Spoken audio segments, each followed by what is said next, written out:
Welcome back, everyone. We are going to pick back up H66 here, the medical leave bill. We have a mix of testimony today. We have some business owners talking about sort of what this would look like for their bottom line. We have some of our local associations coming in to testify about this. And then we have a number of witnesses nationally who are implementing various versions of programs around the country. And so really encourage us all to be directing our questioning towards the sort of specific details that some of us have been wondering about for the administration of the program, or what sort of the impact on the program might be for Vermonters based on who our witnesses are. And then this afternoon, we're gonna pick the bill back up for conversation based on the conversations we had today and then some of what we worked on last week. And Damian has some new drafting language for us. So with that, Ms. Choquette, would appreciate hearing from you about the work that you all have been doing in Connecticut. Thank you so much. Good morning. My name is Erin Choquette, and I am the CEO of the Connecticut Paid Leave Authority. The authority administers the Connecticut Paid Leave Program, an employee-funded program that provides income replacement to eligible workers who are on leave to receive treatment for and recover from their own illness, to care for a sick family member, to bond with a newborn or newly placed child in their family, to address qualifying exigencies arising from a family member's deployment, or to handle certain circumstances related to domestic violence. We are not a source of job-protected leave. Employees must apply to their employers for leave under FMLA for that protection. We provide income replacement to workers who are on leave. The Connecticut Paid Leave Act was signed in July of 2019. We began registering employers in the fall of 2020, and the obligation for employers to deduct and remit employees' contributions began on January 1st, 2021. Employees who work for covered employers pay 0.5% of their wages up to the Social Security contribution limit to the Paid Leave Trust. Sole proprietors and self-employed individuals who choose to participate in our program pay 0.5% of their self-employment earnings, also up to the Social Security contribution limit. Since January 1st of 2021, we have collected over $820 million in contributions. We began accepting claim applications in December of 2021 in connection with leaves that were to occur on or after January 1st, 2022. In our first year of processing claims, we paid almost $250 million to approximately 44,000 Connecticut employees. On average, we receive about 7,500 claims per month with an approval rate of about 70%. We are a quasi-public agency, and we have a small staff. We'll be bringing on our 35th staff member by the end of this month. Our team can be divided into the following categories: administration, finance, outreach and engagement, legal, IT, and claims management. We have 2 significant vendor partnerships which work under our very close supervision: AFLAC, which serves as our third-party claim administrator, and United Way 211, which staffs our contact center, responding to inquiries from employers, payroll processors, workers, and others about various elements of our program not related to specific claims. Building and managing a paid leave program is very complicated. It involves a number of moving parts, from developing our policies, which, since we're a quasi, that's equivalent to regulations, to building the private. Sorry, can you say that sentence again? Our policies, because we're a quasi-public, our policies are equivalent to regulations. Thank you. We also had to build the private plan application and audit process. The private plans serve as an alternative compliance option for employers. We have to ensure that employers actually deduct and remit the employee contributions, and that workers understand what documentation they need to provide in support of their claims. I could talk for hours about each of these elements and many others, but I won't do that to you.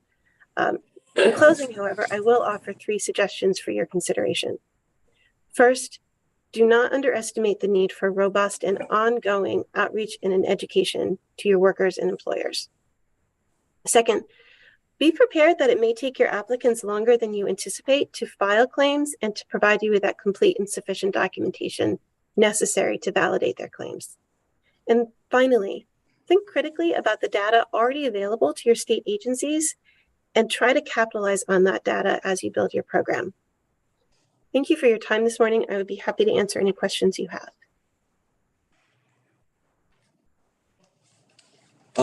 Thank you. Thanks for joining us this morning.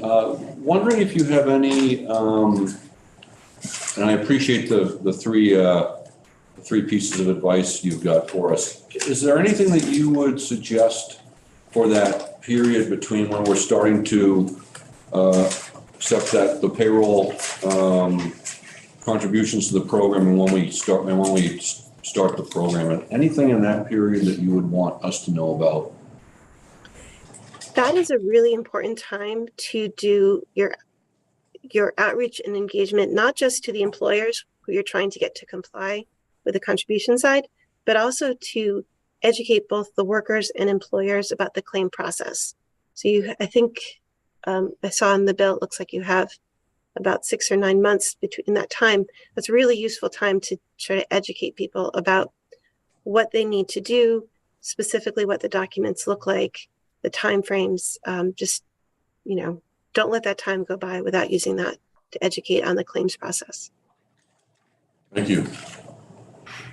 And Vermont has very limited existing data. It's we just took a little too long to update some of our IT systems around here, and we're doing that now. So can you give an example of sort of existing data in Connecticut that was helpful for you? Certainly. And I think all states are in the same boat. So I'm a little bit aspirational in terms of what I suggest for you. One thing is to try to have an understanding of who your employers are. We had to combine Secretary of State data, Department of Labor data, and our Department of Revenue Services data to come up with a list of entities that met our definition for covered employers, which meant that they had one or more employees working in Connecticut. At least in Connecticut, they didn't all use the same key identifiers. So Secretary of State didn't have FEIN numbers. DRS had a taxpayer identification number, not necessarily FEIN. But we were able to combine it to chop it up, put it back together. And that gave us a good starting point to know who were the employers we had to outreach to. The other really useful source of data is DOL unemployment insurance payroll information. We don't make employers submit detailed payroll information to us. We utilize the DOL UI information primarily for that. It's not great because our definition of wages is different than UI, but it does give us a starting point. And then what does your take-up rate look like compared to what you expected it to? As I mentioned, we're receiving about 7,500 claims per month. And that's been pretty consistent. We had 5,000 claims in December when we started early. January of 2022 coincided with an Omicron spike, so we had over 9,000. That was not expected. That caused us some significant issues and delays, just trying to work through sort of all of those claims and issues associated with it. I think our take-up rate is likely to increase over the next year as we socialize the program a little bit more, but we're not too far off. The thing that we weren't anticipating was we had a number of denials, particularly early on, because people weren't giving us the documents we needed. And so our denial rate was a little higher than expected. That 70% I mentioned excludes denials associated with the Omicron spike because folks were just sending us their, pictures that they had died. The little stick was said that they're positive for COVID, which is not in and of itself a serious health condition. So we did exclude those, but we weren't anticipating that people wouldn't give us the documents. So that was the biggest surprise over the past year.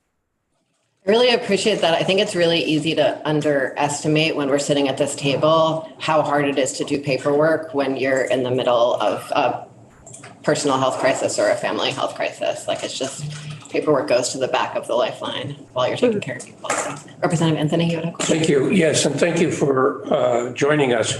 I want to go back to a question of my colleague, namely a question surrounding the duration between the beginning of collections for the premium and when the program, the benefit side goes live. You mentioned 6 to 8 months. Is that the time, the interval between beginning commencement of premium collection and benefits going live? That's one part of the question.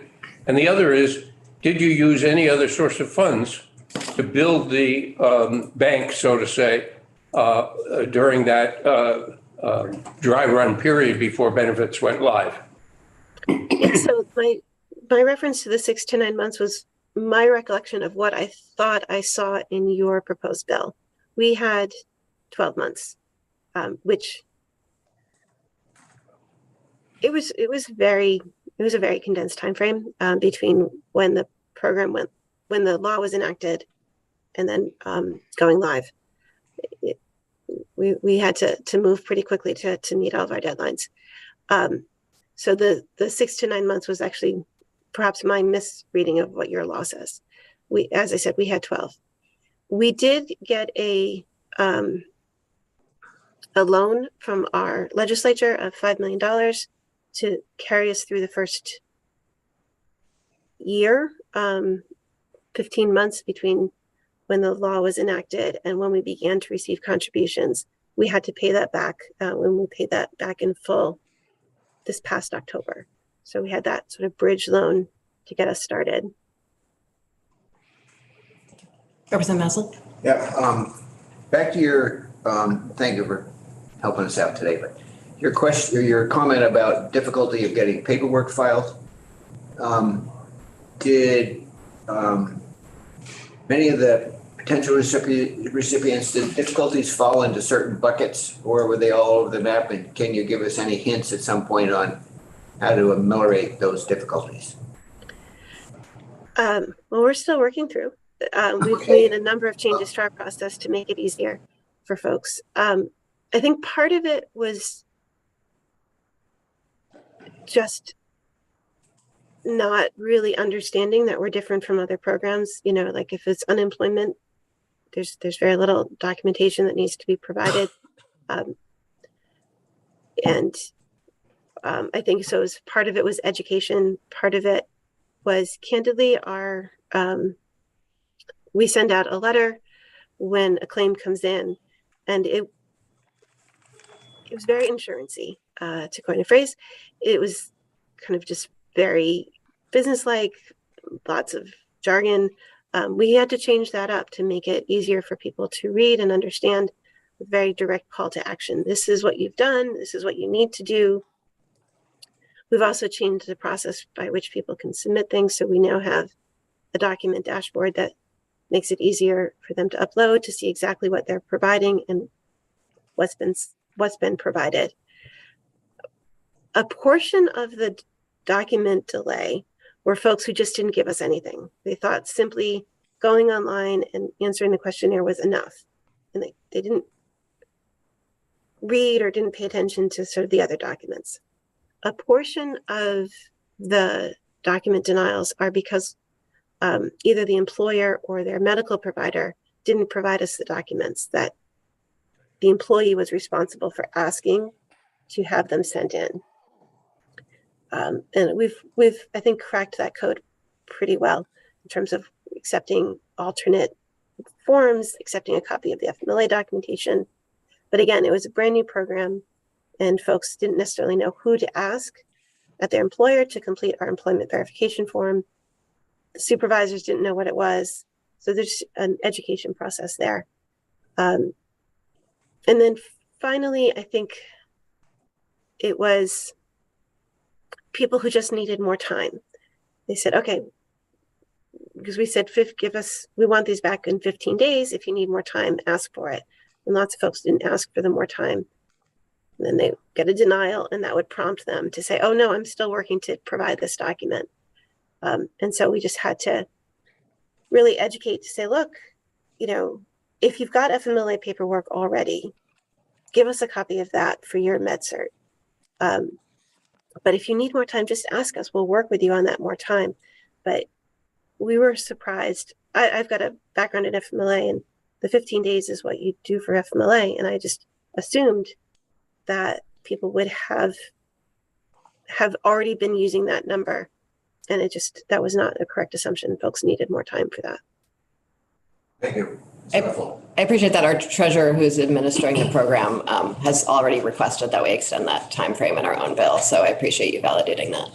Representative Canfield. Good morning. My question, I've got two questions. Benefits. How much per week do they receive and how many weeks? And how large a reserve do you need on hand? Okay. The amount of the benefit depends upon the applicant's earnings in their base period, which is the first 4 of the 5 most recently completed quarters, which is a UI source. We kind of piggyback on UI for that data. If they earn less than or equal to 40 times the Connecticut minimum wage, the benefit is 95% of the base weekly earning, which is, we look at the highest 2 quarters, divide that by 26, and that's the base weekly earning. They get 95% of that. If they earn more than 60 times the Connecticut minimum wage, the cap is 60 times the Connecticut minimum wage. So currently, the most anyone gets is $840 a week. If you earn between that 40% minimum and the 60% maximum, it's a 2-part sort of graduated. You get 95% up to 40 times Connecticut minimum wage plus 60% of the difference. So that is the framework in terms of the benefits. The amount of benefits is 12 weeks in a 12-month period with 2 caveats. For the domestic violence or safe leave, it's only 12 days. That's consistent with our safe leave job protected law.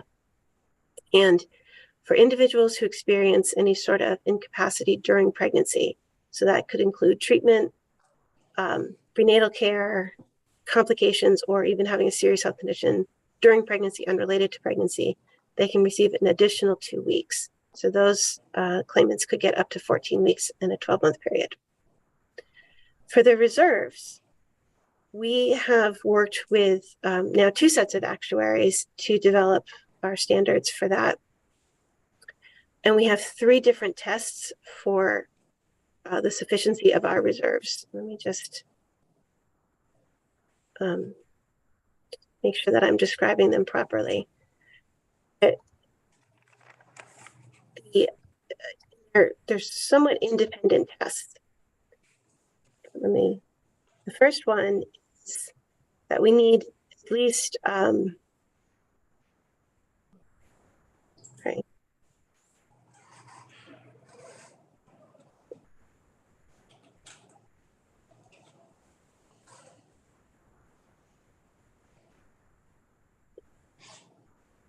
Apologize for the delay. So Oh, no, it's fine. First one There's is no that way you our would know that net- off the top of your head. Sorry, no, I just want to make sure I say it correctly. The first one is that the net fund balance must be at least 1/3 of our reserve. The second is that the net fund balance must equal at least 1/3 of the anticipated contributions for the following year. And the third test is that the net fund balance must equal at least 2 years of adverse losses. So anticipating kind of the high water mark of claims in a sort of, if everybody filed claims and everyone got approved, we would need at least 2 years.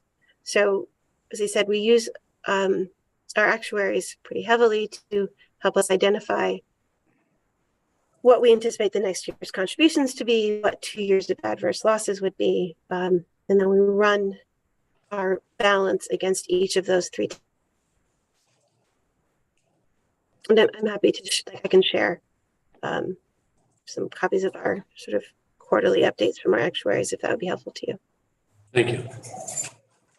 Thank you. Representative Sims? Forgive me if you've already said this, but how do you treat self-employed folks? And I'm curious how you're looking at determining wage replacement for them. So the sole proprietors and self-employed individuals have the opportunity to opt into our program. They need to enroll with us they need to make contributions for at least a quarter before they can be eligible to even apply for benefits. So it's doesn't have to be a full calendar quarter, but at least 3 months of contributions. And then we look at their self-employment earnings to determine both eligibility and benefits. The self-employment earnings are based on what they report to the federal IRS. So we're looking at their tax returns, their Schedule C or their Schedule SE. It's tricky. Many sole proprietors and self-employed individuals do not report their earnings or really calculate their earnings on a quarterly basis. So we have a policy which says if they don't have good data to support their earnings on a quarterly basis, we'll look at the year and divide it by 4, and that will be how we handle it. The other part that's really tricky is many do not necessarily know until the end of the calendar year what their true self-employment earnings are. So some sole proprietors will make quarterly contributions to us based on an estimated number. Some will report zeros to us and then reconcile it at the end of the year. So it's just really tricky to treat them like employees because you don't have that outside objective, timely information. So we end up having to do things like, as I said, make the assumption that all 4 quarters are going to be even. We may have to look at the previous year's tax returns. So there could be up to 18 or 20 months lag in terms of what they had previously earned, but that's the documentation they have when they apply. It's really tricky. It may make sense to let you get your feet under you with employees and then have the sole proprietors and self-employed, come in the following year, just so that you have time to work through that. It's been we've kind of been working through it and kind of doing it live as we go, and and a little bit of extra time to work through their particular issues would have been lovely for us. We're talking about defaulting to last year's tax returns and then can sort of appeal it if you have further documentation. I think Representative Sims has a follow-up question and then Representative Beck, and then we're going to need to say goodbye to you, but I would really appreciate if we could organize some of our further questions and send you an email. That'd be fine. Okay, thank you so much. Representative Sims. Great, thank you. Just quick follow-up about the enrollment period for a self-employed or sole proprietor. I heard you say a quarter before they might receive benefits. Is there any kind of upfront commitment about a certain period of time after which the self-employed person would remain enrolled? Our statute says that a self-employed individual must stay in the program for 3 years, an initial period of at least 3 years, and then after that, they have to sort of sign on for a full year. We did realize that many sole proprietors or self-employed individuals, particularly those who used third-party payroll processors, kind of registered thinking they were required to. And so we said, do you really want to? Like, if you don't want to, we'll let you out. And we're not going to force you to stay in if you really didn't want to. But once we got confirmation that, yes, they really meant it, they weren't just sort of swept up, they have to stay in for 3 years. And then, as I said, it's a year renewal every thereafter. Thank you. Just real quick, Aaron, do your self-employed people, do they pay the same rate as just a regular W-2 employee? They do? Yeah, so it's 0.5% of their self-employment earnings using the IRS definition of self-employment, and it's capped at the Social Security contribution rate, just like employees would be. Thank you. Thank you so much for joining us. I really appreciate you taking the time. Learning about what other states are doing makes this a much easier process. So thanks for tackling it before we had to, or before we got to. I'm happy to, and please feel free to send me your questions, and I'm happy to continue to work with you. Thank you. Thank you. Ms. Holstein, thank you so much for joining us today. Really appreciate you coming in to tell us about how you do your work. Good morning, and thank you, Chair Kornheiser, Vice Chair Canfield, and members of the committee. It's a pleasure to join you today on this important issue. My name is Megan Holstein. I live near Denver, Colorado, and lead the Hartford's Absence Management Division within the group benefits business. Our company has a long history, founded in 1810, with vast experience working with employers to offer employee benefits, including leave management service and paid family and medical leave. Across all product lines and services, group benefits serves more than 20 million individuals throughout the United States, and the Hartford is #1 in fully insured disability insurance. We see every day the important role these income protection benefits play in helping employers take care of their workforce.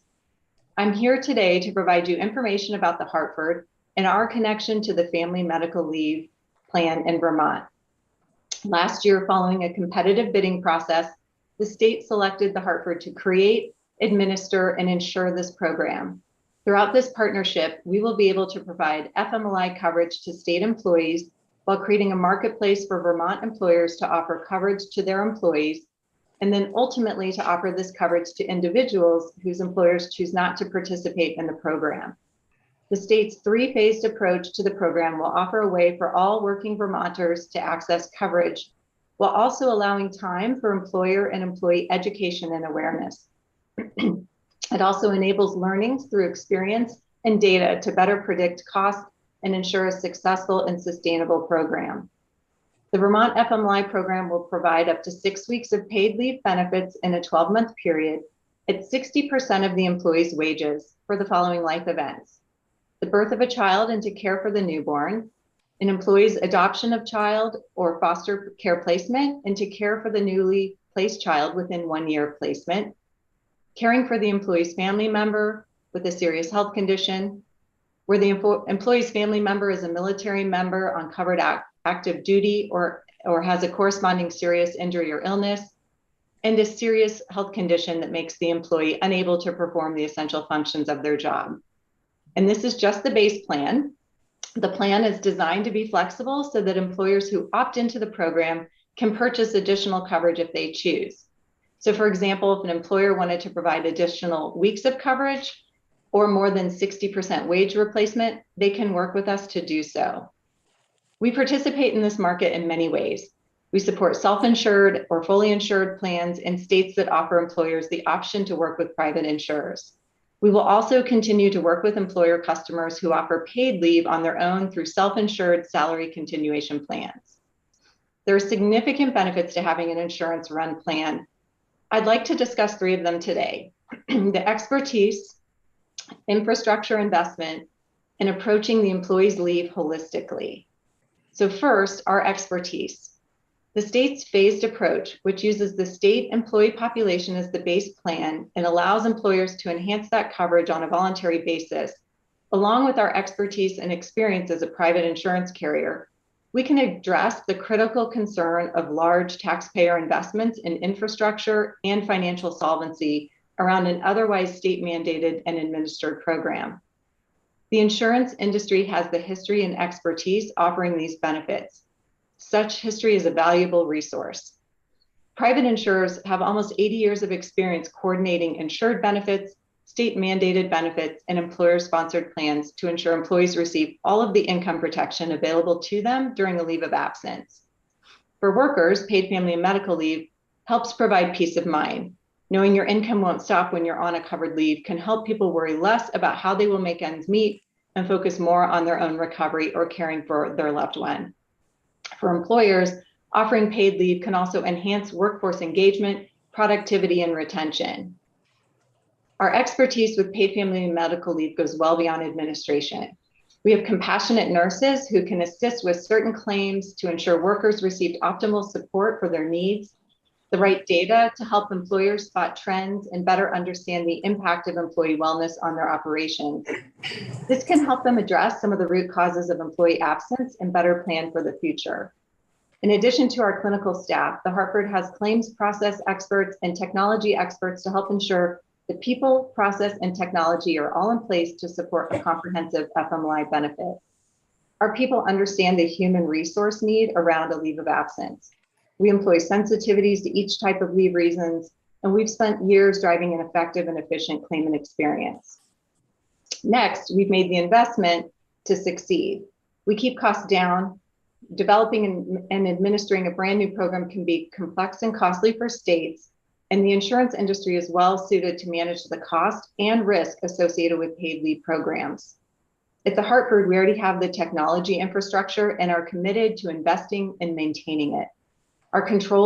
We control our own systems, controlling our claims and benefit calculation system as well.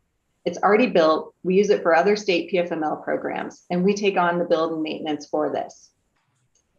Finally, our ability to address the employee's life event and need for leave holistically. The benefit of an insurance carrier administering FMLI and other employer-provided benefits is that it enables employers the choice to have a single point of contact for employees going out on leave. With a single call, carriers can routinely evaluate employees' needs, coordinate all the benefits available to them under the different programs, policies, and laws. The private market is highly regulated and highly competitive. Competition has driven better services and better values for employers and employees. In addition to administering paid leave programs, the private market has a long history of helping employers track unpaid job protection leave laws, including the Vermont Parental and Family Leave Law and your other unpaid leave laws. Private insurers help employers determine eligibility for these types of job protected leave, track absences, and help ensure employers are in compliance with the wide range of state-specific and federal leave laws.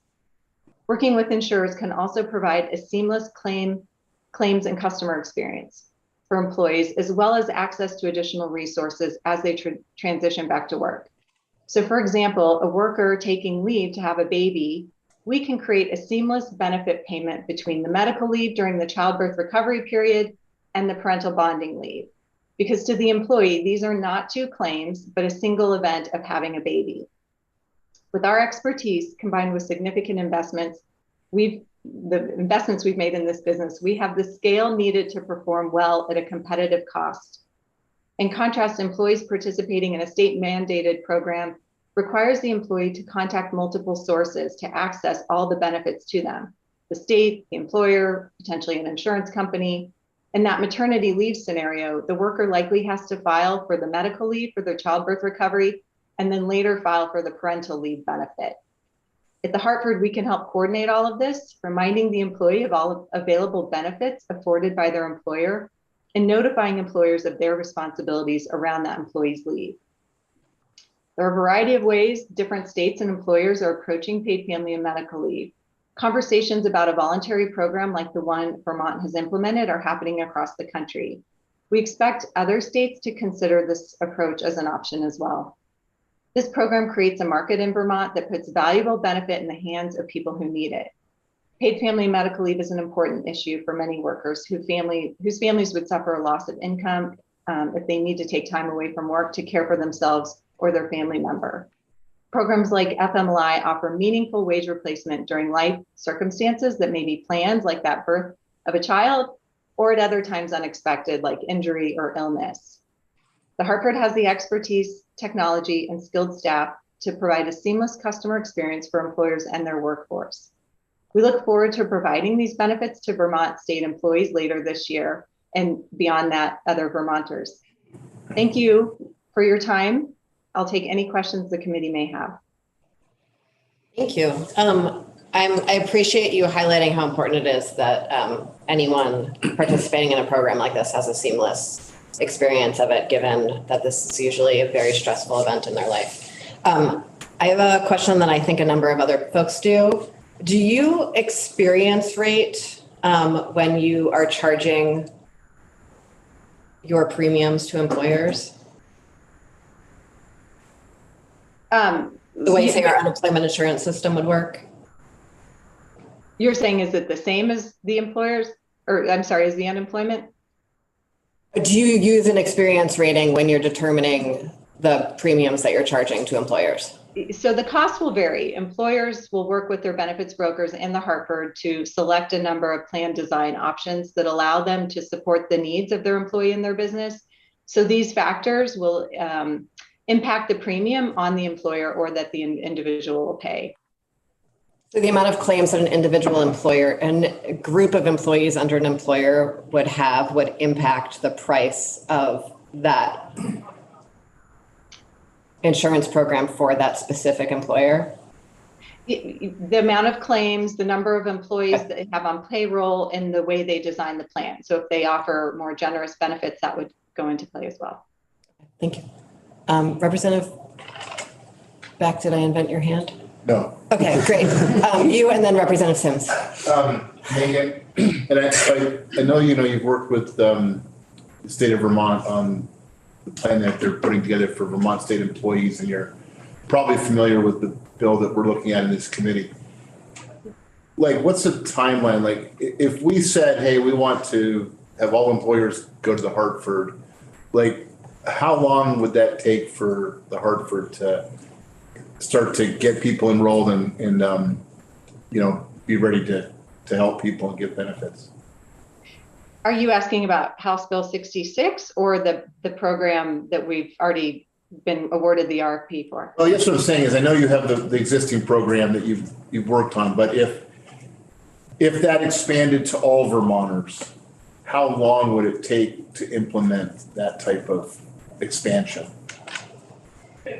So the current program, we will be offering benefits to state employees by July 1st. And then there's the second phase where employers can opt in and sign up, and we're prepared to meet that deadline. And then the third phase is offered to individuals whose employers don't sign up. So ultimately, the current program is offered to all Vermonters, and we're meeting the dates of the three phases.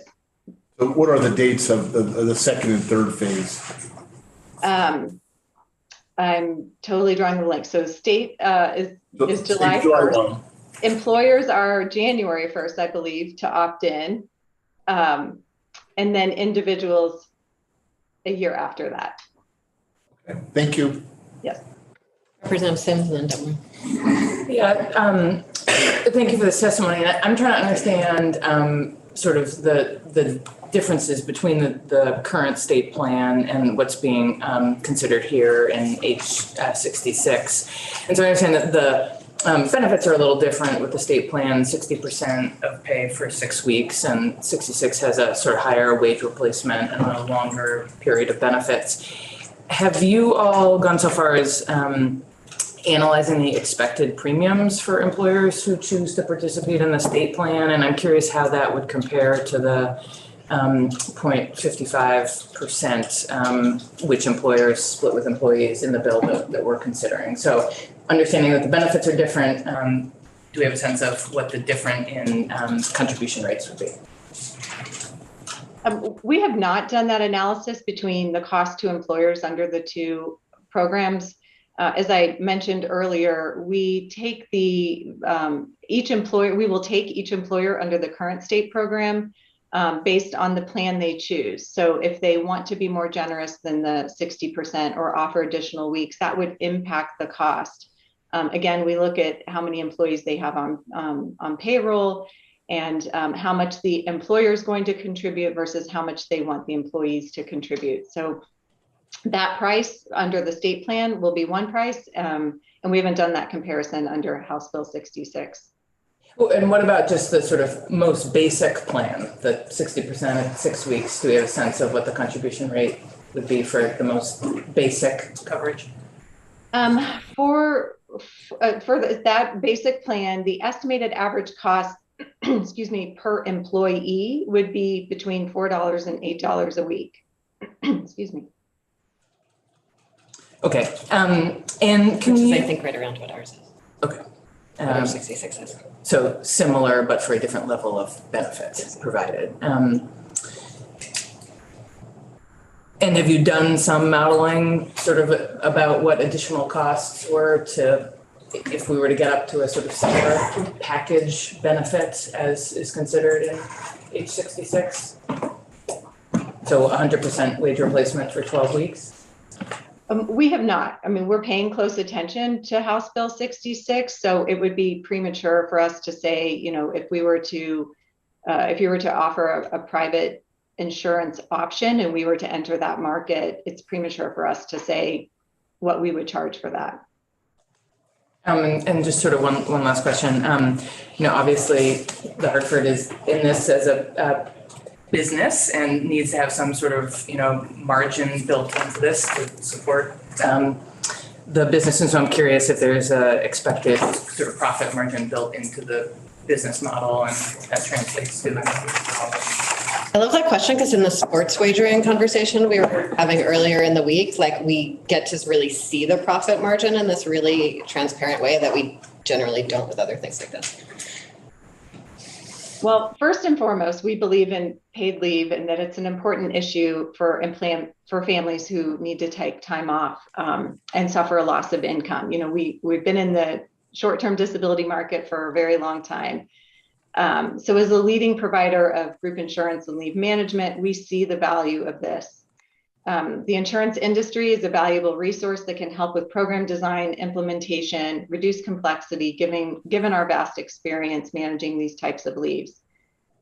So expanding paid leave is a natural extension and growth for our existing disability and leave management services to continue to help employers with these benefits. Representative Denver. Thank you for joining us today. This is really helpful. I have, I don't know how familiar you are with age 66, but we have a private plan option in there that would need to meet the same benefit provisions as the public plan. And I understand that the Hartford offers private plan options for a number of states that have programs currently. Is that correct? Yes, we're in every state that allows a private insurer, yes. And I know that we're a teeny tiny little market here in Vermont, but would you anticipate the Hartford if we did pass age 66, would you anticipate that the Hartford would want to provide a private plan in Vermont? Like I said, we're paying close attention to this bill. It would be premature for us to say until we know the final details. We certainly have the capabilities.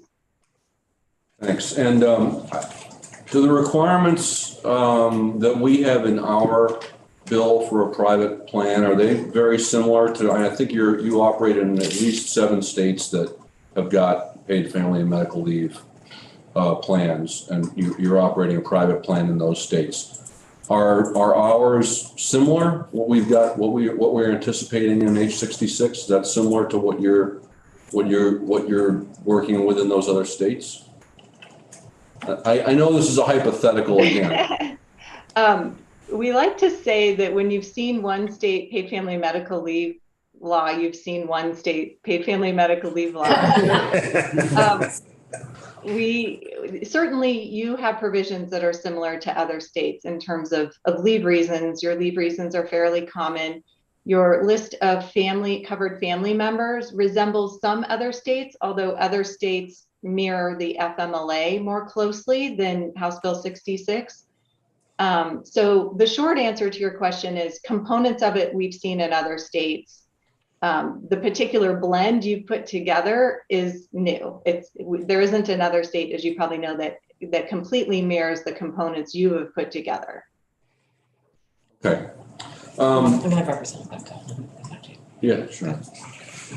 Megan, how many employees does the Hartford cover for short-term disability across the country? Is it Oh boy. millions, tens of millions? I mean. Oh boy, let's see if I have that. Otherwise, I might have to get back to you. Definitely millions. I'm looking. 20 million individuals comes to mind. Now, I couldn't tell you if that includes long-term disability. It likely does. Short-term, long-term disability, but tens of millions. Thank you.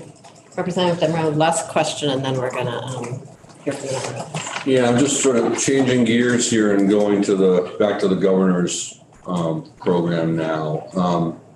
Can you share with us any revenue projections that you have for that program? I do not have that at my fingertips right now. I would have to get back to you with that. Okay, that would be helpful. And then the other piece is, do you have any projections on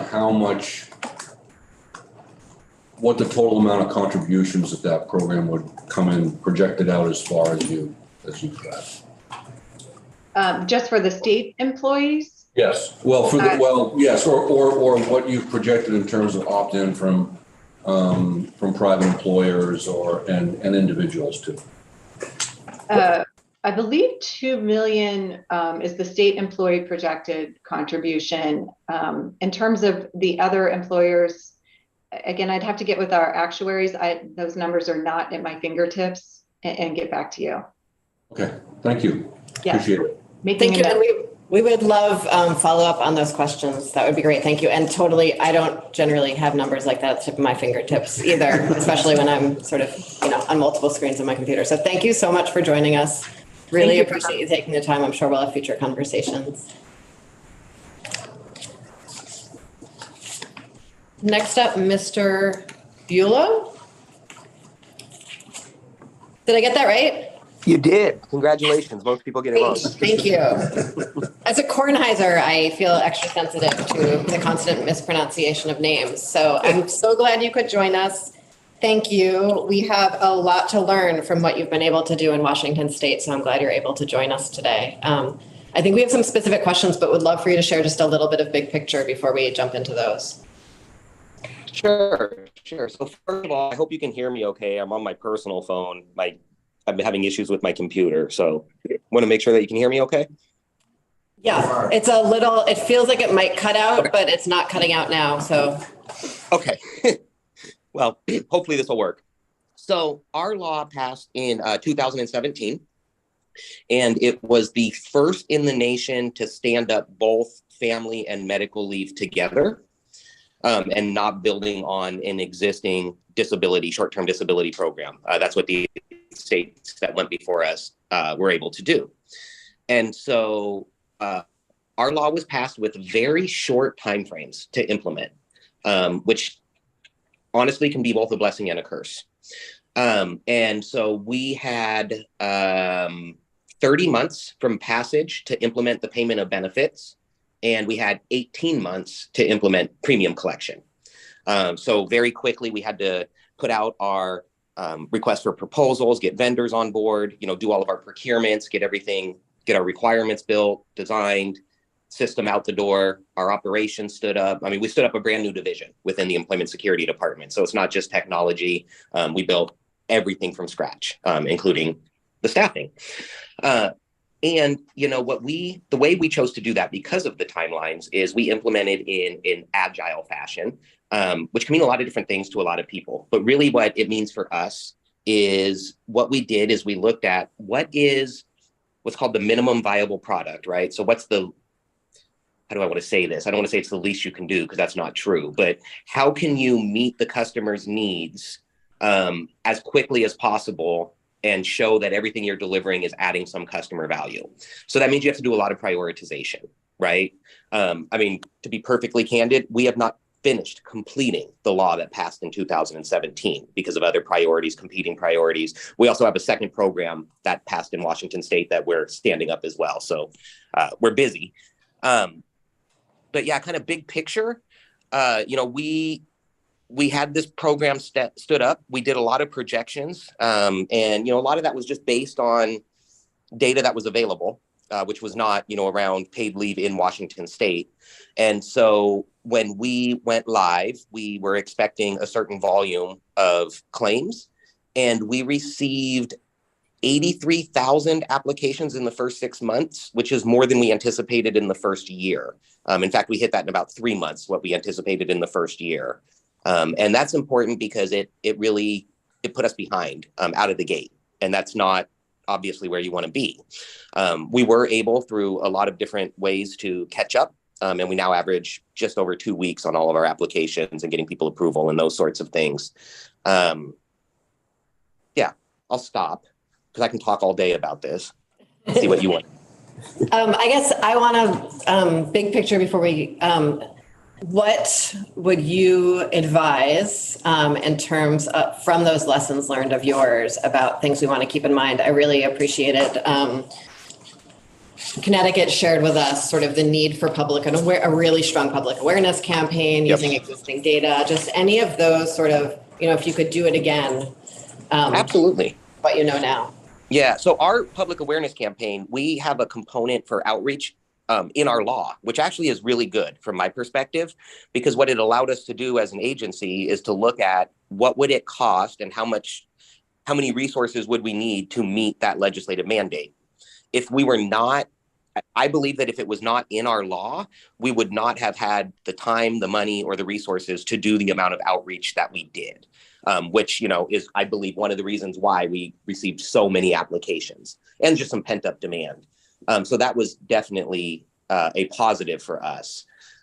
Something that is hugely important, it's not as much from a legal perspective, it's from an administrative perspective, is you want to set, in my opinion, you want to make sure that you set a very deliberate culture as you're standing these benefits up. I don't know how Vermont is organized, but in Washington State, we implemented paid family and medical leave. We also run the unemployment insurance program. And so a lot of the people who were coming over, myself included, that was our background. And we very deliberately did not want to recreate unemployment insurance. There's some very good things. Yeah, there's some very good things in unemployment insurance, but the reality is it's 80 years old and it acts like it's 80 years old. And we did not want to do that, right? So we very deliberately took staff from all of the different places in our organization that we would need to do all this work. Human resources, communications, policy branch, all of those things. And we co-located everybody. We put everybody in the new division and said, get all of this done. And we established our teams, hiring, all of that. But because our entire jobs were paid family and medical leave, we were able to be successful. I have ran projects before where you have shared resources. The reality is the project gets the least of those resources because, management wants people to get their quote unquote real job done. So fortunately, our leadership at the time had the foresight to say, we're going to do this a little bit differently. And we also wrote our contracts and did our procurements in a very similar way. Historically, government contracts tend to be very detailed, a lot of requirements, a lot of change orders, those sorts of things. And we didn't want that. We didn't have the time for that. And so we put out RFPs that were really more around kind of high level requirements of we're going to need to do these things. And oh, by the way, we're going to dive in and figure all this out together. Which made some vendors really excited, made some really nervous for lots of reasons. So I think the way that we did our procurement was definitely a positive for us. We were able to get all the RFPs out the door from the passage of the bill until they went out the door in about 6 months, which is very quick for government, especially because we didn't have a team when the bill first passed. So we had to get the team together first before we could even start that process. So I would encourage, from a procurement perspective, to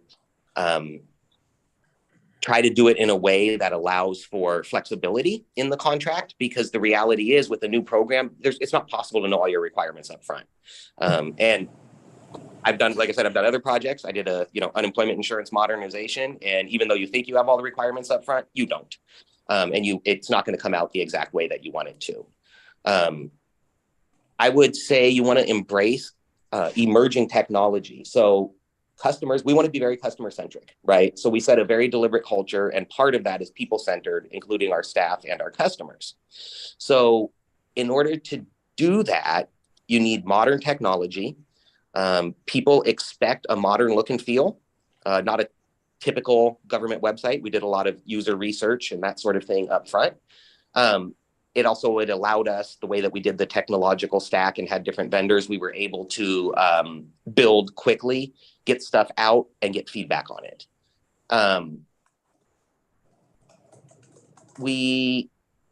A very huge important piece, which was a positive for us, is you have to have very strong and visible sponsorship, right? As you're standing these programs up, you won't be successful without that. Co-location of our team, I talked a little bit about that. That was really important for us. I don't know how we would do it today. I mean, most of our staff are teleworking since COVID, and we went live 2 months before COVID. So we had to figure out very quickly how to turn into a teleworking organization. but we implemented with everyone in the same place. And that worked really, really well for us. You definitely want to invest in communication and user outreach. We talked a little bit about that. It's really important for first employers to understand, because they, at least in Washington, they report the wages, they remit the premiums, they're responsible to withhold the employee portion from paychecks, all of those sorts of things. So if they don't understand their requirements, then they have to pay those premiums in Washington, right? That's how we set it up, if they don't withhold and that sort of thing. So we wanted to really start with employers and make sure they understood, here's the requirements, here's what we're doing, here's why we're doing it, here's how this is going to work. We did a ton of webinars. We went and talked to several chambers of commerce, those sorts of things. Then we went out and did outreach, of course, to some medical providers, some of the bigger ones in Washington State. And we went out and did a lot of webinars and conversations with labor organizations and any coalitions that could get groups of folks together for us. Thank you. I'm gonna interrupt you because we have a lot of questions piling up over here at the table. Go ahead. And I just want to say it was very impressive that you stood anything up during those months. I imagine it was much needed during that time, but quite a feat. So congratulations on that. Representative Andrews, Maslin, Demrow. Hi, Matt. Thank you so much for sharing your experience with us. I am a little stuck on the surprise 83,000 applications in the first month. I can imagine a lot of different reasons for that. And I'm wondering if you could kind of give us a read on why you think that happened. Sure. And it is a culmination of things. One, our projections were just wrong. I mean, clearly. And, you know, we did the best that we could based on what we knew. There was a greater pent-up demand than we were anticipating. So the way that our law worked, if someone had a baby or a new child enter their life within the year prior to implementation, they were eligible to receive this benefit because our benefit is available up until the placement or birth of that child for a year. And we interpreted that law to mean if someone had a child enter their life in 2019 when the benefits went live in 2020, they could collect those benefits. There were a lot of those. So that was another main reason. Outreach was... I think you just brought one of our members of our committee on board with this bill. Thanks for that. There was, the outreach certainly played a big role. And in Washington, the way that, when our bill passed politically, it was very popular, bipartisan, business and labor. Everyone was at the table negotiating this bill. And so everyone was on board with it, loved it, and they did a lot of outreach on our behalf. We're talking to a lot of people. And so, I mean, I think it's just a combination of we didn't know how to estimate any better. We were better at getting the word out than we anticipated, and there was just more demand than we thought. Thank you. Representative Maslin and Demrow. Yeah, Matt, thank you very much. Very helpful. A couple of whiles back, you used the term sponsorship. And I'm not sure if I knew what you meant. Could you describe that, please? Sure. So, it's less from a legislative perspective than a agency perspective, but it's just hugely important. So when you run a big project, you need to have executive sponsor, a business sponsor, and those sorts of things. And whoever's chosen during implementation to be that sponsor needs to be someone who's invested, someone who believes very strongly in the program. My strong recommendation and encouragement would be it is that person's one and only job, not just to be a sponsor, but to be a part of the program. And that way you're able to remove impediments, escalate issues, get the right people to the table very, very quickly, as opposed to, I'll get on your calendar next month when you have an opening. Very helpful. I may have some follow-up questions as time allows, or email or some such. Thank you very much.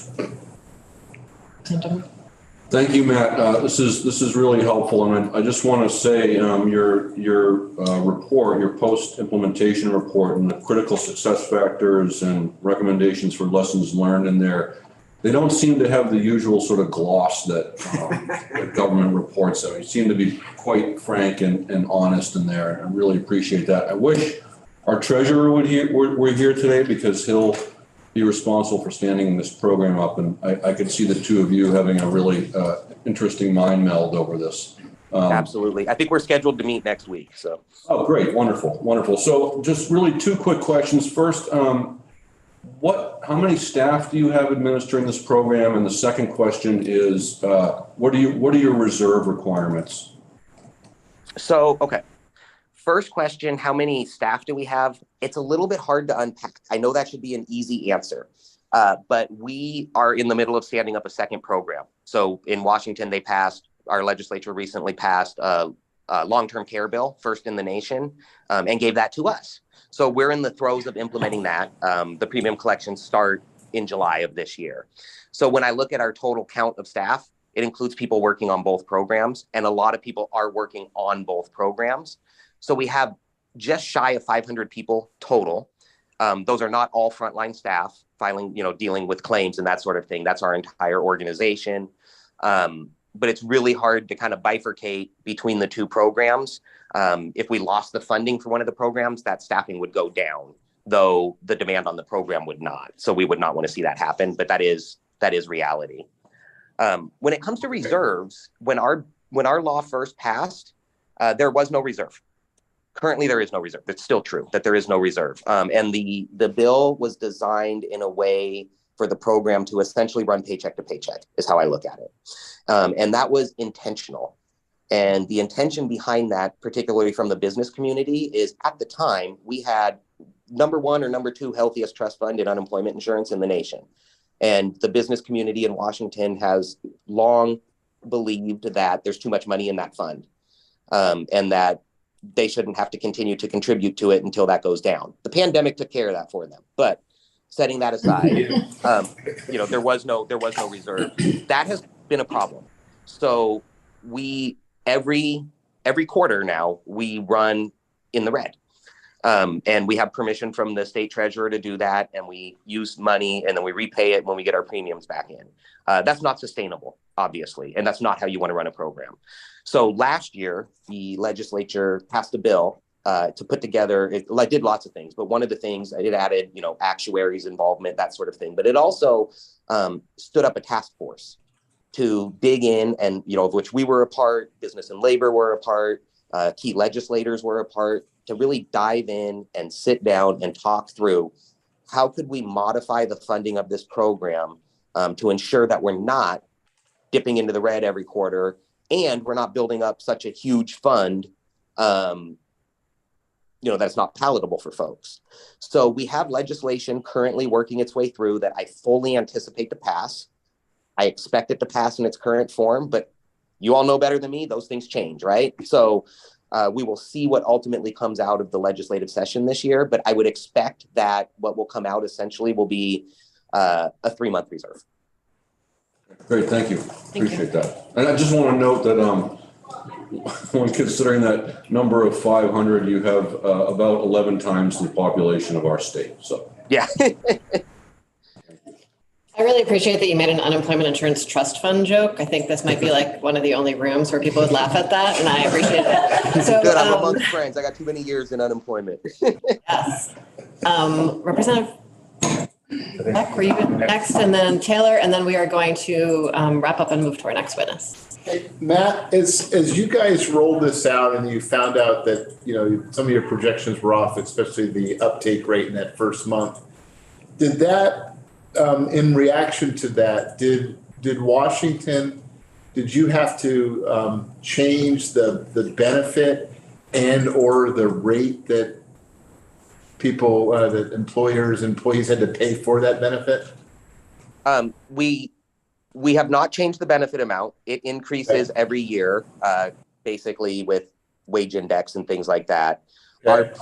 Our premium rate in law is set to recalculate every year. And so it has changed every year since we implemented the program. Currently it's at 0.8% of wages. It started at 0.6. And so it's gone up, and it's It has gone up. Okay, yeah. And our funding also is split between family and medical who pays for it. So the percentage that employees versus employers are paying has changed every year as well. Okay, thank you. A couple quick ones. What is that split now between the employer and employee? Or actually, I'm also interested in what it was when you first set it up. It was 63-37 when we set it up. I got to look up right now. That's a negotiated number. Wow. So that's 63 who, 37 who? 63 employee, 37 employer. And it's still relatively close to that, but give me just a minute and I'll actually be able to tell you. Oh, that's close enough. I got a deal for you. My next question, there's the there is a number of live births each year in Washington. Do you know the uptake as to how many people claimed bonding insurance? So the percent of, you see what I'm looking for? Yeah. And the same for death and bereavement, if you have that. Not off the top of my head, but we do have utilization and non-utilization reports that we put together. I think it will have birth rate in comparison. I'm trying to remember. So I can send that after. If you give me a contact, I'm happy to send that over. You probably see what I'm getting at, the idea of, okay, we can say Vermont has 5,000 births in a year. If we use the same uptake rate as Washington, which might have 50,000, then we get some idea of the uptake for ours. So I'm interested in that for birth and death both. Absolutely. I'll see what we can put together and send your way. Thank you. Thank you so much for joining us today. Really appreciate diving in, and I hope the conversation next week with the treasurer is equally fruitful. Me too. If you all need anything else, don't hesitate to reach out. We're happy to help. I appreciate you saying that because we likely will. Thank you. Okay, no worries. Thanks so much. Have a great day. Mr. Maddow, if you want to join us.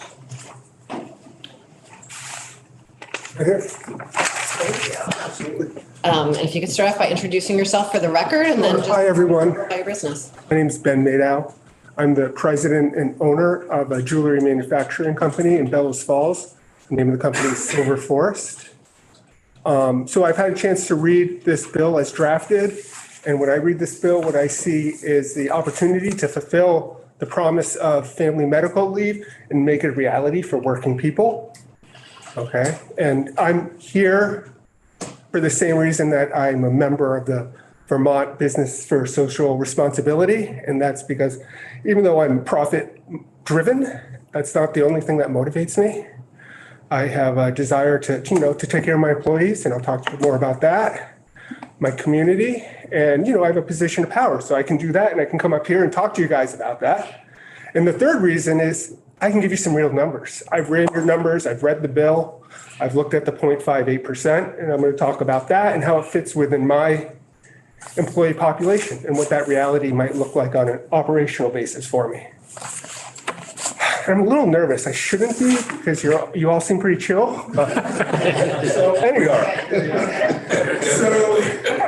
and I do this kind of stuff, but I've never done it in this forum. So anyway, Silver Forest is a jewelry manufacturer, like I said, in Bellows Falls. We've been in business almost 40 years now.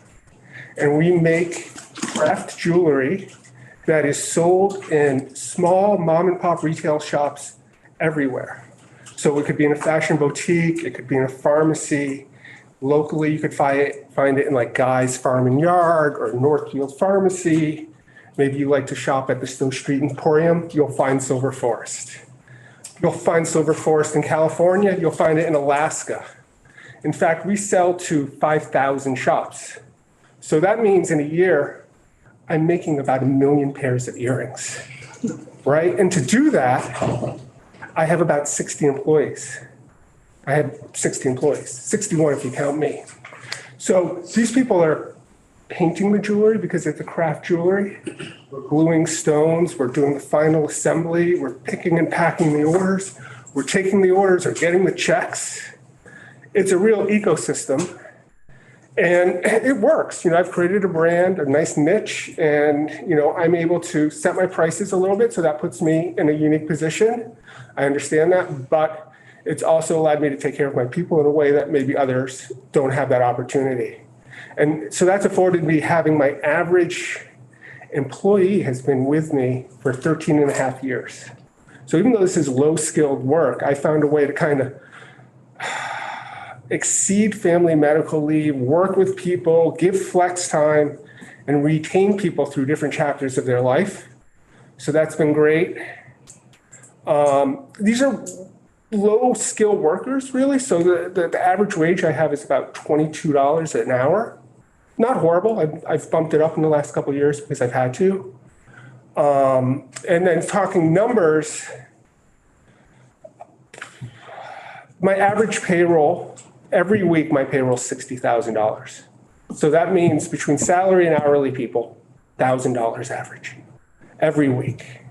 And so in a year, my payroll's $3,120,000, give or take. And when I look at the numbers as presented in this bill with the 0.58%, my inclination is to pick up the whole thing.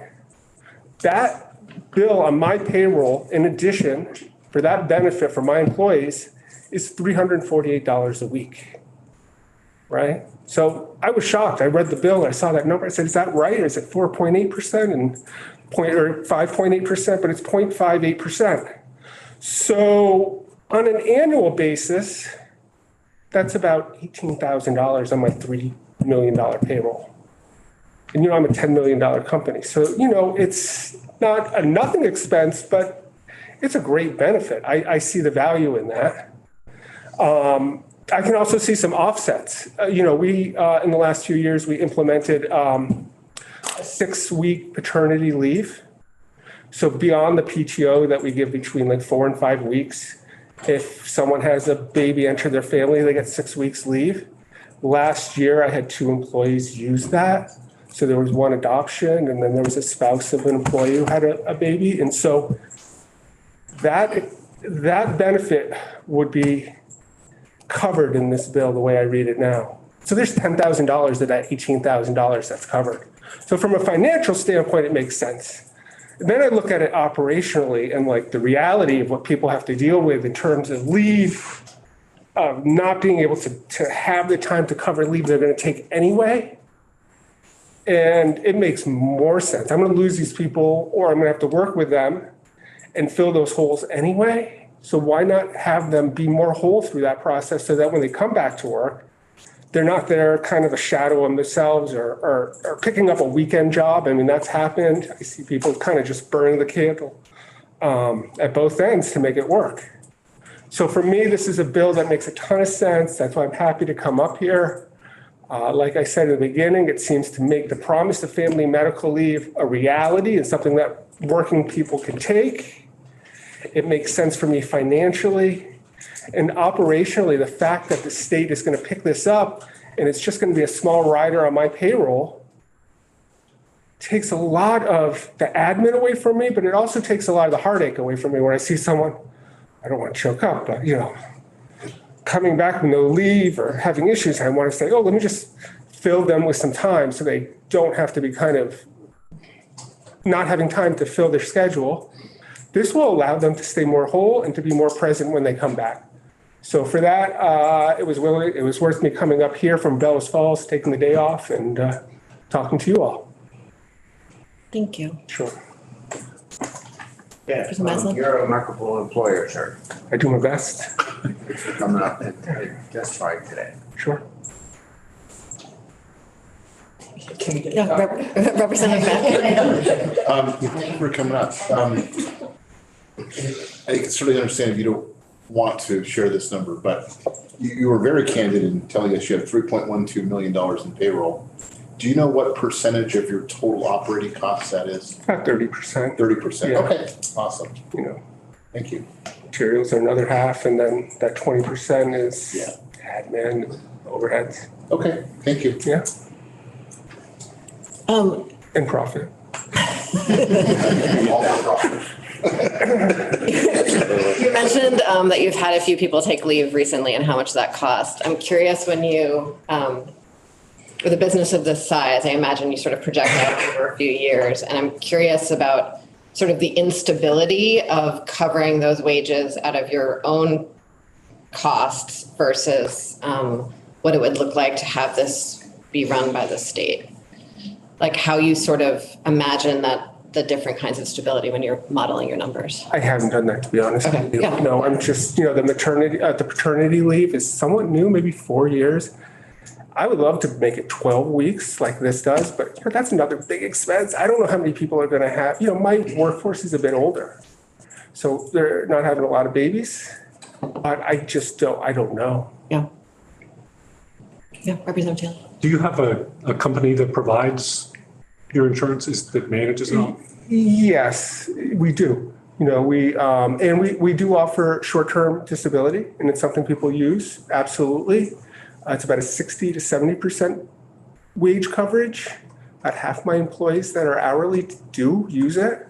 So if they have like a scheduled surgery or something, it really makes a difference. But it's not a whole wage. And there's often a big delay in between getting the check and when you're out for time. And often when people are out for a block, there's, my experience is that it can build up, that people start to take their time, their PTO, they start to not have any PTO, they're not accruing fast enough, and then something else happens. And that's what I'm hoping this bill can help alleviate to some degree. Yeah. I'm curious about the other company that's administering Sure. this. Are they negotiating rates with you or with employees? Or? With us. So we will manage the short term. We have a voluntary short-term disability insurance. It's through Lincoln Group. And then. So it's one rate for everybody? Or is correct. It doesn't vary according to their usage or anything like that? It doesn't. No, there's no. But I'm sure our pool is like rated, like the Hartford Group said. They're going to look at our age and our demographic and that we're in southern Vermont and all of that stuff and rate it. It's not like a cheap plan. And then do they negotiate with you that plan? Well, I think we just get multiple bids on that, and we've switched that out before. Okay. And then for the most part, we do our employee management benefits packages through the Richards Group. Okay. Which is also a member of the Vermont Businesses for Social Responsibility. Okay, thanks. Thanks. I think you said it all. Thank you so much for joining us. I really appreciate it so much. Happy to be here. Yeah. Thank you. Austin and Megan, I don't know if are you okay going last? I jumped ahead of you before in the. We're in a rush to know, but I'll just. Okay, cool. Thanks, Austin. Floor is yours. Thank you. Yeah, Sortion has to go a little bit further in the lineup just so I can get down to the housing bill press conference in a little bit. Thank you all.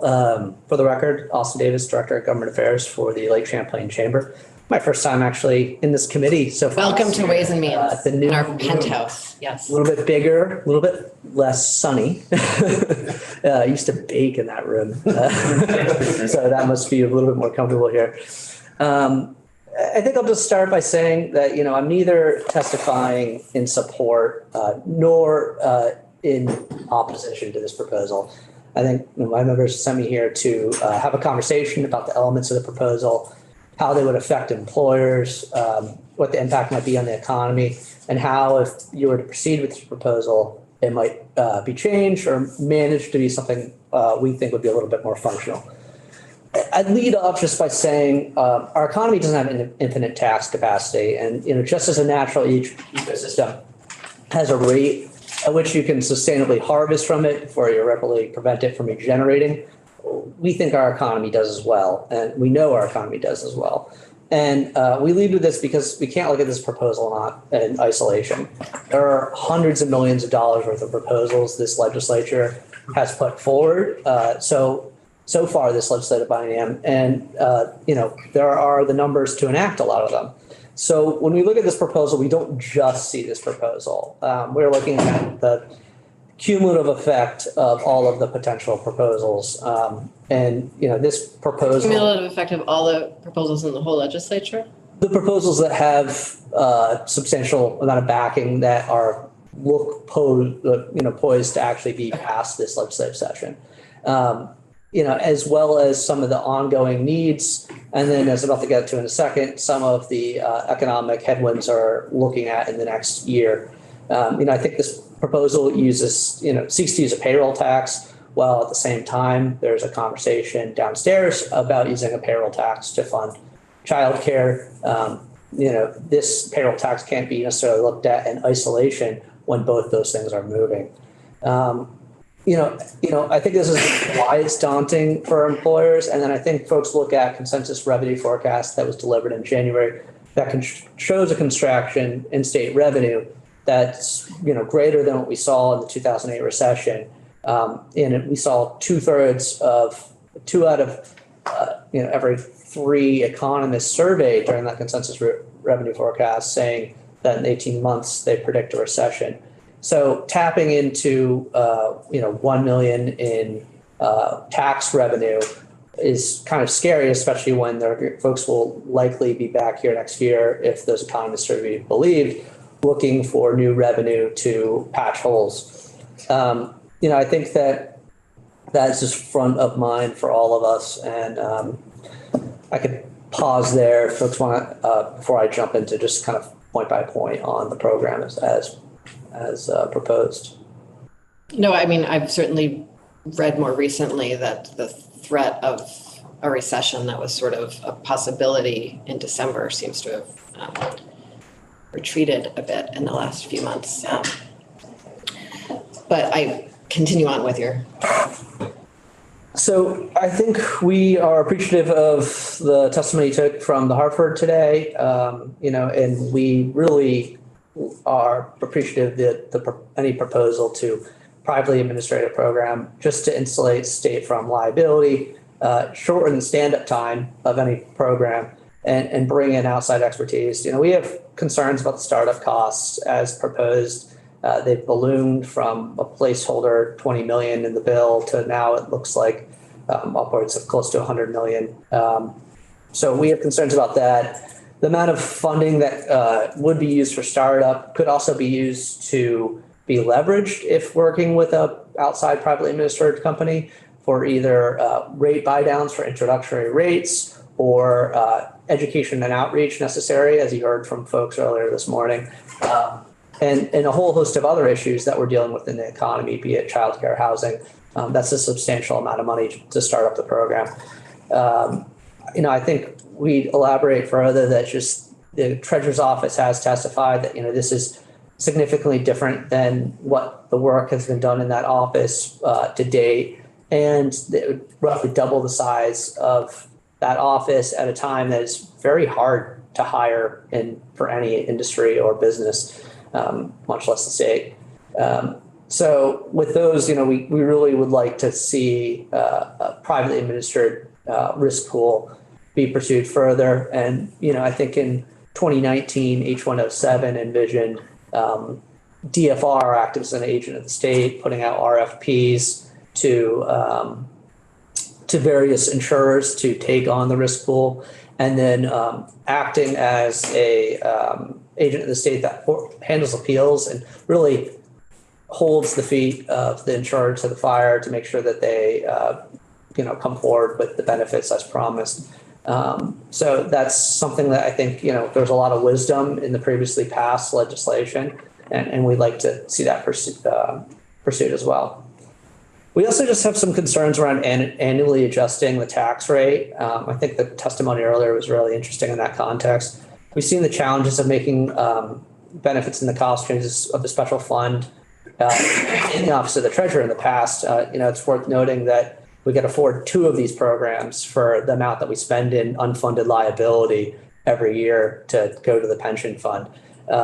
So as we would really like to see some kind of work so that the premium just doesn't raise, in response to shocks.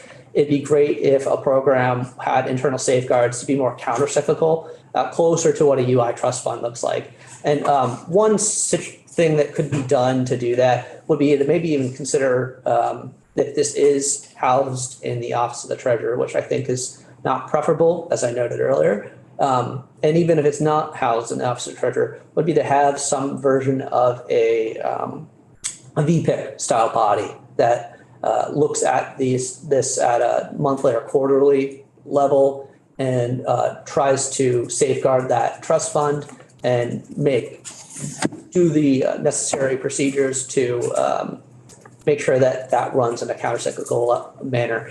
The other thing I'd say with that is, I'll get to this later. I think we'd like to see this program start small and build with success. And such a body would be a fantastic venue to look at what issues are happening in the program with everybody at the table, different perspectives, and then report if the benefits are running perfectly and can be expanded, or if they might need to be, premiums might need to be adjusted, et cetera.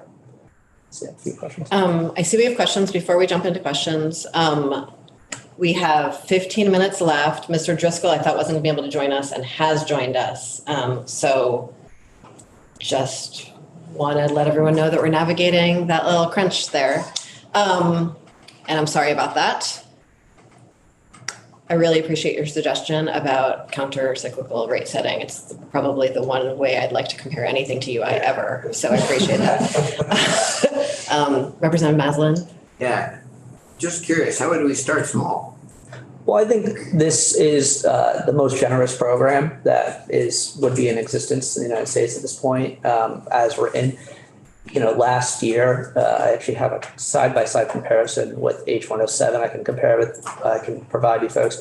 I meant to earlier, but that benefit would envision multiple tiers, including a 12 and a 6-week benefit. I think that had a wage replacement of about 55%. Typically, in looking at other states, they're more in the line of 60 to 70%, which is something I have further down in my testimony to discuss as well. Certainly, you can start smaller with benefits offered, and with success, with a healthy special fund being backed up, and with suggestions from some kind of task force, standing commission, et cetera, you could understand when it's appropriate to scale it up. Thank you. I know there were other people and I lost track of them. And still have questions. Thank you. Two ways I want to tease out your testimony. Countercyclical. Do you mean that in a robust economy, the premium would go down, and the converse, that is to say, in a recession or a slump, somehow the premium would go the other way, or the benefit, however you look at it? I think that's something that, some kind of governing body that works on this could look at. I think certainly it's smart to, on the sunny days, stash away some funding for the rainy days. The really scary scenario might be, for example, if we end up in a recession or, God forbid, another global pandemic, we have a high utilization of it. We don't want to, in that extended period that's dragging the economy, say, okay, we need to increase the premium because of high usage. Okay, but that's straight and level flight as opposed to countercyclical. That's well, what I think we could do that in situations where, going back to say, the global pandemic, if we had such a program, if we had a healthy fund, if utilization wasn't too high, it might be worth also cutting the rates to provide some relief to those who are paying the premium. Okay, my other question is, it's okay to have lots of private entrepreneurial vendors fulfill certain requirements, but it would be preferable somehow for a single vendor to take over the whole program. I'm trying to figure out what you are comfortable with or object to. Well, I think the treasurer's already said and reached out to many private, if you will, entities to provide certain packets, if you will, of the setup. So I think having someone to handle the insurance risk pool, as the governor's recommended with the Hartford, would be one vision. I think you're also alluding to kind of more something similar to what we see in workers' comp, where we have a state mandate to provide it and folks are able to go shop around on the private market. I will say from interaction with our members, disability insurance is a benefit that many of them have brought on in the last year and a half to 2 years as a way to differentiate themselves in a really competitive labor market. And, you know, so many of our members we've talked to are already furnishing their employees with TDI. Thank you. Thank you very much for joining us. I have more to get through. I want to make sure that Megan has time to speak as well. So if you could submit us the comments, that would be great. Sure. I guess if I could just have one last thing, I think that's a kind of another major crux, is that we feel very strongly that the cost of the premium or the payroll tax should be covered by the employee. And the reason why we feel that way is that even with compliance with unpaid FMLA that already exists, there's already a substantial cost to employers. And there's actually a really interesting study done quite some time ago now, but with Kronos, along with the Society for Human Resources Management, that looked at the cost of compliance with unpaid FMLA or just any kind of leave. And when you look at the cost of loss of productivity, hiring temporary replacements, overtime costs for the colleagues of that employee or management, it can add up to a lot, even, you know, upwards of, 8-10% payroll tax effectively. So there is already kind of a large cost associated for an employer to handle any kind of leave. And we see that as more than the employer's share of it.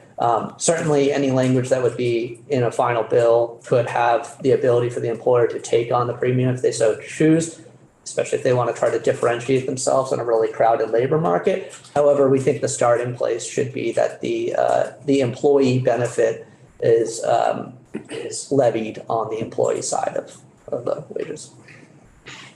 Thank you. I'm sorry to cut you short. I know you have to be. Thank you.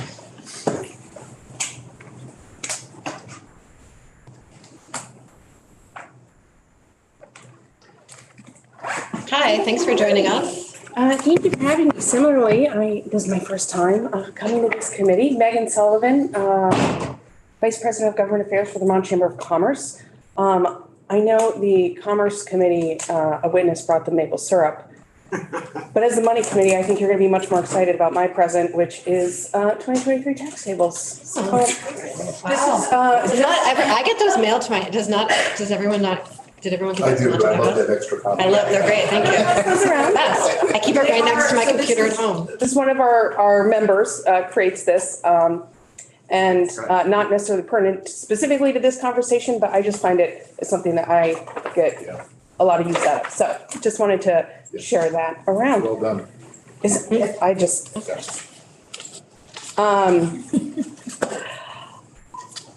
So I will submit my full written testimony rather than go through the whole thing. I know we are on a time crunch.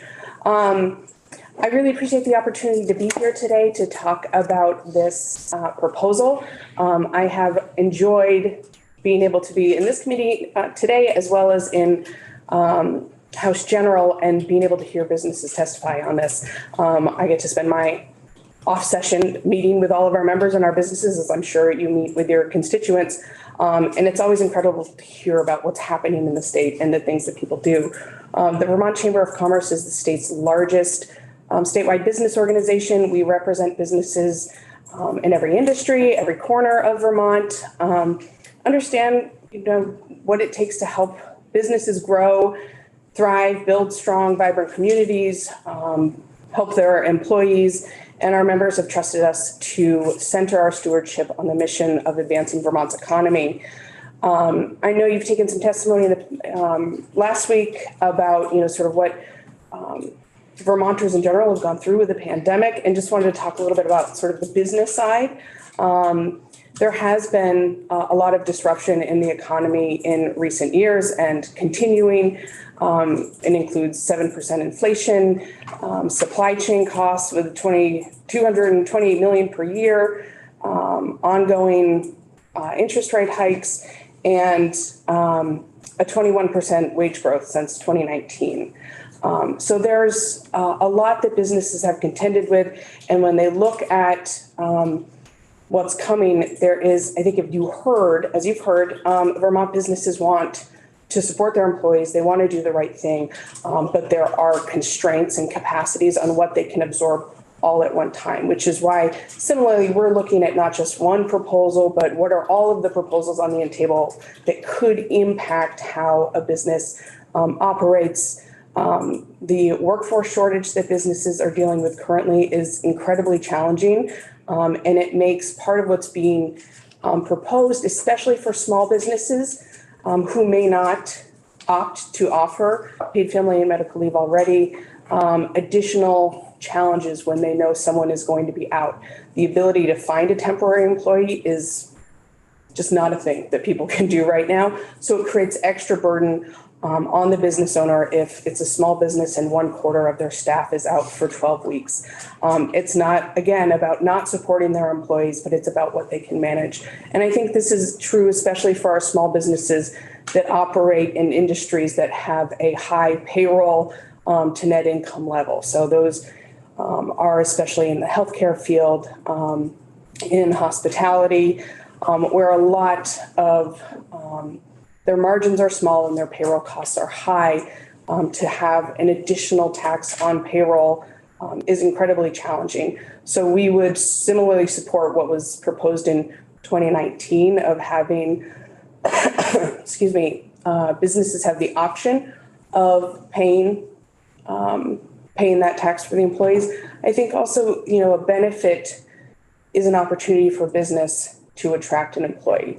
And thinking about home health care providers, it is challenging for those businesses to find workers. And if they have the opportunity to say, looking at my numbers, I can pay for this benefit, it is important for employers to have the option to be able to offer something like that.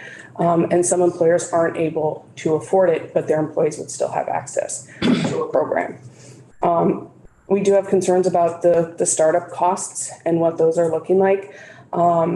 And if there is further opportunity to work with a third-party insurer, we know that, when the state created Vermont Health Connect, it was a very bumpy road for a number of years. The state going into the insurance business can be challenging. Even the COVID worker relief program, which is a $16 million sort of mini insurance program, is not working.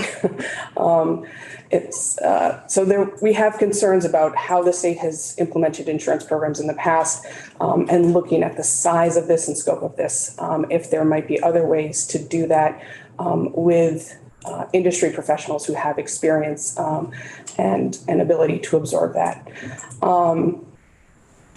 The last piece that I will just jump into is really looking around that self-employed group. How do non-resident self-employed wage earners fit in to the program? And I just sort of recall when I worked on the COVID worker relief, when I was in ACCD, the number of businesses that applied that were short-term rental businesses in Vermont that lived in Florida.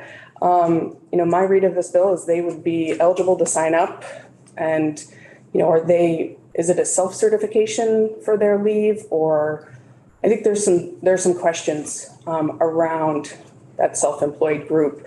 I think, whether they're a resident or not a resident, and really sort of understanding more of who makes up wage earners. If you have tangible suggestions for strengthening that language to make it more explicit, because I imagine you understand our intent there is for it to be, basically the equivalent to the employer-employee relationship, but just for self-employed people. So if, in the next days you have. Yeah, so like a resident, if the intent is for resident wage earners. Yeah. And I think for especially small businesses, looking at sort of a crawl, walk, run, what can they absorb? If they haven't done anything like this before, losing someone for 12 weeks at 100% pay can be challenging. Is there a way to start with, let's look at 6 weeks, not only so that the small business has a better opportunity to start to absorb this and grow with it, but also so that the state can understand better data. What are the take-up rates looking like? What is this going to cost so we don't see large fluctuations in the rate, I think would be important. I'm going to speak for Representative Sims for a moment before we go to Representative Andrews for a question. But I think we both share sort of a genuine concern about what it takes to find temporary employees to cover this, and would really welcome suggestions on ways we can help businesses access those temporary employees. But I become concerned that there's an assumption that people aren't taking this leave already just unpaid. Because people are having medical emergencies all over the state right now. People are having babies all over the state right now. And people are taking time off of work to deal with those issues right now. And so right now, businesses in Vermont have a need to cover that for temporary employees. And so, or with temporary employees or with overlapping schedules. And so I just like suggestions on what we can actually do for that current reality, I think is real, as well as if and when this bill passes. And I know Representative Andrews has a question too. Yeah, I was thinking at the beginning of your testimony, you talked a lot about rising business expenses. And I'm curious if you could also provide us with some information about profit for businesses during that time. Or revenue, or how revenues have changed. Yeah, I think revenues have changed, but costs also have changed. So, and it depends on the industry you're looking at. So, we know in 2022, wages went up 8%, sort of average Vermont, but for hospitality, that was 10%. So it differs by industry, but we can certainly, look at the tax department to sort of see if they have sort of an industry by industry. And then if I might just throw a suggestion out, when you're crafting language and for the committee to consider, as we think about this program as being specifically for Vermonters, I wonder if it makes sense if we could include, some sort of border state consideration, so that if I live in New Hampshire and work for a Vermont, maybe it's within 15 miles of the Vermont border, because I do think that could be a competitive advantage to bring employees into the state. I think my understanding from the bill is that it is, other than the self-employed question about where they live and where they earn money, that it's based on where you work. So if you live in New Hampshire but you work in Vermont, you are eligible for this. And I think there is a level of too that the Vermont businesses that participate in the national economy that may have more than one location, as much as, and I know that this committee in the past has done good work in sort of streamlining, what makes sense for Vermont, but also that we're not creating a challenge for businesses that are trying to operate in 10 different states. I mean, ideally, we would love if, like every other country, the federal government would handle this. I don't know of any other country that has a region by region fix for paid family medical leave. I think it's typically done at the national level, but understand that our federal government is not moving on it at this point in time. We have functioning. Thank you very much for joining us. Thank you. Do you want to? No, but I really, really appreciate you bringing them for us. They are it really, at home, it sits right next to my laptop. So I really do appreciate that. Thank you. Mr. Driscoll, we have painted you into a bit of a timing corner here, and I'm sorry about that. I'm wondering if you'd prefer to come back another day or keep it brief and have us look to all of your attached testimony. So how about I give you the hyper quick version, and then if I can come back as necessary, that'd be great. Okay, great. Thank you. So William Driscoll with Associated Industries of Vermont. Appreciate the time. I'll have similar concerns as the preceding two witnesses. So I'm just going to hit the highlights of what I've submitted. Just want to reiterate, it is important to keep this bill in the context of labor costs in Vermont, both legacy costs, recent trends since COVID, and again, the legislation that's been introduced this year. And I think it is important to recognize and really to get a good apples to apples comparison for the committee to review about where this bill is significantly different than the other states that have programs in terms of benefit levels, particularly scope to a great degree as well. Duration issues are a little bit more of a mixed bag, But this bill really does go far beyond what other states are doing, and I think that's an important cost consideration for the committee. Another cost issue is really the reliability of modeling. I know this is something the committee has discussed and we'll be getting back to. I would just note that from discussions previously about how Rhode Island has been used as a model for what the participation rates might be, if you break down and look at the difference between age 66 and what Rhode Island provides, it's a pretty dramatically different bill. Much broader benefits, much higher benefits, longer benefits in age 66. And I just don't think that the draw of participation rates is going to be the same between age 66 and Rhode Island. So I think that's something important to look at. There are also states that have had cost creeps or sustainability creeps over time. New York is a good example, even though that's a insurance market as opposed to a state fund. They are having trouble with carriers staying in the system. I think that trend is something important to look at.